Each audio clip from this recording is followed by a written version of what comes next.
நான் விஜய் டெக்கில் வண்டி எடுத்தேன்.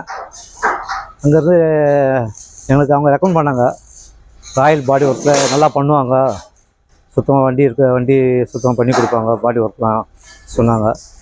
சரி, எனக்கு திருப்தியாக இருந்தது. சரி, நீங்கள் அங்கே கொடுத்துருங்கன்னு சொல்லிட்டேன். கொடுத்த பிறகு அதுக்கப்புறம் நான் வந்து 2 மணி நேரத்துக்கு வந்து பார்த்ததுமே எனக்கு ஒர்க்கு பிடிச்சிருந்தது. எல்லாம் நல்லா கேஜி எல்லாமே நல்லா பண்ணியிருக்கிறாங்க. எங்களுக்கு நல்ல சாட்டிஸ்ஃபேக்ஷனாக இருந்தது எங்களுக்கு. இன்றைக்கி வந்தேன். இன்றைக்கி வந்து பார்த்தா எல்லாம் பெயிண்டிங்லாம் நல்லா பக்கா பண்ணியிருக்காங்க. எல்லா ஒர்க்கும் எனக்கு ரொம்ப திருப்தியாக இருந்தது. எந்த குறையும் இல்லை. நீங்கள் எதனா பண்ணணும்னா இருந்தால் கூட இங்கே வந்து ராயல் பாடி ஒர்க்ஸ் வந்து நீங்கள் பண்ணிங்கன்னா நல்லா அருமையாக நல்லா பண்ணி கொடுக்குறாங்க. நல்லா சாட்டிஸ்ஃபேக்ஷனாக இருக்குது எங்களுக்கு. ரொம்ப எனக்கு திருப்தியாக இருந்தது.